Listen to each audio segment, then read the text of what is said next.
দর্শক, আজকে আমরা কথা বলছি আমাদের একজন অনারেবল পেশেন্টের সাথে।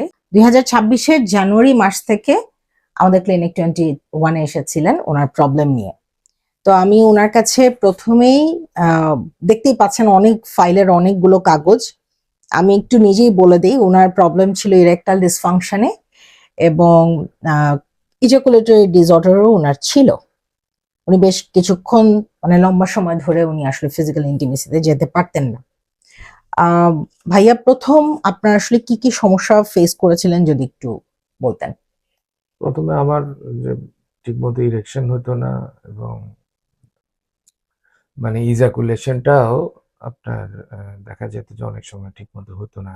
এই এই অসুবিধা নিয়ে আমি আসছি আর কি।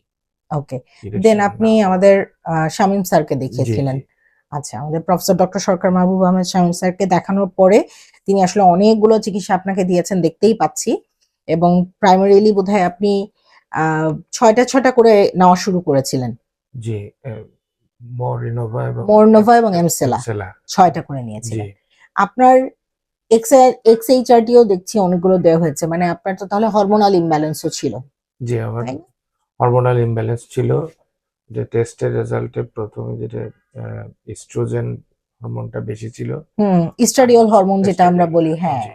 আর হচ্ছে যে টেস্টোস্টেরনটা কম টেস্টোস্টেরনটা কম ছিল। কম সো এইটা আমরা সবসময় ভিডিওতে বলে থাকি জি যে আমাদের ছেলেদের একটা হরমোন, মেয়েদের একটা হরমোন। সো যখন ইস্ট্রাডিওল হরমোনটা বেড়ে যায় তখন টেস্টোস্টেরন হরমোনটা কমে যায়। আপনার ক্ষেত্রে একই ঘটনাই ঘটেছিল, রেঞ্জের থেকে বেশ বেশি ছিল, টেস্টোস্টেরন হরমোনটা সাপ্রেশন হয়ে গিয়েছিল। ইন্টারেস্টিংলি আপনাকে দেখে কিন্তু বোঝার কোনো উপায় নেই যে মানে ফিজিক্যাল অ্যাপিয়ারেন্সে ইউ আর 100% পুরুষ, কিন্তু যখনই হরমোনাল ইমব্যালেন্স আসছে তখন দেখা যাচ্ছে যে ইস্ট্রাডিওলের পরিমাণটা বেশি।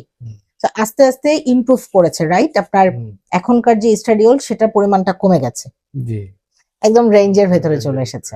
আপনার ইমপ্রুভমেন্ট কত পার্সেন্ট আপনি বলবেন? আমার ফিজিক্যাল ইন্টারকোর্সের ক্ষেত্রে প্রায় 60%-এর মতো ইমপ্রুভমেন্ট আমার এসেছে বলে আমি মনে করেন? বাহ! কিন্তু আপনি কন্টিনিউ করেছিলেন। জি মর্নোভা কয়টা নিয়েছেন? মনোরমা আমি 18টা নিছি। মানে শকওয়েভ থেরাপি আপনি প্রায় 18টা সেশন নিয়েছেন। জি আর এমসেলা সেশন? এমসেলাও 18টা। বাহ! এমসেলাও আপনি 18টা নিয়েছেন। তার মানে আপনি তো খুবই ধৈর্য ধরে একটা লম্বা সময় ধরে জি এই সেশন গুলো নিয়েছেন। এমনিতে ওভারঅল এখানে আপনার আসতে কেমন লেগেছে? ক্লিনিক 21 এ আমার এসে কাছে খুব কেমন ভালো লেগেছে? লাগছে। আহ, এখানকার সকলেরই আন্তরিক সেবার একটা ইয়ে আছে। তাছাড়া এখানে আমার প্রবলেমটা সলিউশন হওয়াতে আমি satisfied. Thank you so much. আপনি 2টা কাউন্সেলিং সেশনও করেছিলেন। জি কাউন্সেলিং সেশন নিয়ে কিছু বলতে চান? হ্যাঁ, আমি আসলে আপনার সাথে কাউন্সেলিং সেশনে অংশগ্রহণ করছি ২টা। ওটাতে অনেক কিছু আমার যেগুলি আসলে কাউকে আসলে শেয়ার করার মতো না, এই ধরনের অনেক ইনফরমেশন আপনার সাথে আমি শেয়ার করতে পারছি এবং সলিউশনগুলি বা আপনার পরামর্শগুলি আমার খুব কাজে লেগেছে। বাহ! তার মানে হচ্ছে আমাদের কাউন্সেলিং সেশনটাও আসলে আপনাকে হেল্প করেছে জি, কোনো না কোনোভাবে। তো এর মধ্যে আমি একটু স্পেশালি আমাদের শামীম স্যারের ব্যাপারে জানতে চাই যে উনি আপনি আসলেন, আপনি তো উনাকে দেখালেন। জি। দেখানোর পরে কি মনে হচ্ছে? উনি কি আপনার ব্যাপারে কেয়ারিং? হ্যাঁ, হ্যাঁ, উনি খুব আসলে আমার ব্যাপারগুলি যতবারই আমি ওনাকে দেখিয়েছি উনি খুব ভালোভাবে পরীক্ষা-নিরীক্ষা করে বা টেস্ট রেজাল্ট দেখে উনি আমাকে পরামর্শ দিয়েছেন এবং এবং আন্তরিকতার সাথে উনি ১ম এ আমাকে আপনি করে বলল, এখন তুমি করে বলেন এবং একটা আন্তরিকতা উনার যে আছে, এটা আমি আসলে উনার প্রতি কৃতজ্ঞ। বাহ! হুম, আমি একটু আপনার কাছে আরেকটু ডিটেইল জানতে চাই। আপনি যখন পি-শট দিয়েছেন, জি, পি-শট তো একটা ইনজেক্টেবল। জি, জি। এই ইনজেক্টেবল এর ব্যাপারে কিছু একটা বলেন। মানে মানুষের কিন্তু ১ম এ একটু ভয় থাকে ইনজেক্টেবল নিয়ে। না, এটা তেমন কোনো কষ্টদায়ক বিষয় আমার কাছে মনে হয় নাই। আ ১ম এ একটু ভয় পেয়েছিলাম। পরে যখন আমি বেশ কয়েকবার যখন এই ইয়েটা করলাম, সেশনটা করলাম, দেখলাম যে না আসলে এটা অ্যাম এ একটু ১ম এ একটু ইয়ে লাগলেও, ভয় লাগলেও পরবর্তীতে আমার আর ভয় লাগে নাই বা এটাতে কোনো শারীরিক অসুবিধা আমার হয় নাই। আচ্ছা। তার মানে আপনি ভালো ফিল করেছেন পিশটের পরে? পিশটের পরে কি ইমিডিয়েট কোনো ইমপ্রুভমেন্ট আপনি পেয়েছেন, নাকি আপনার মনে হচ্ছে যে একটু সময় লেগেছে? আমার কাছে মনে হয়েছে যে একটু সময় লাগছে।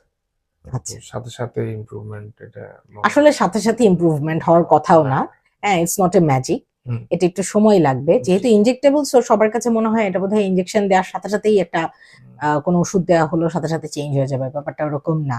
হুম, আচ্ছা, আরেকটা বিষয় একটু জানতে চাই যে আপনি যখন চেয়ারে এসে বসেছেন, জি। এমসেলা চেয়ারে, কোনো ব্যথা পেয়েছেন? না, ওখানে কোনো একদম পেইন ফ্রি, ওখানে কোনো ব্যথা নেই। মর্নোভা? মনরোবাতেও কোনো ব্যথা নেই। মর্নোভাতেও কোনো রকম ব্যথা নেই।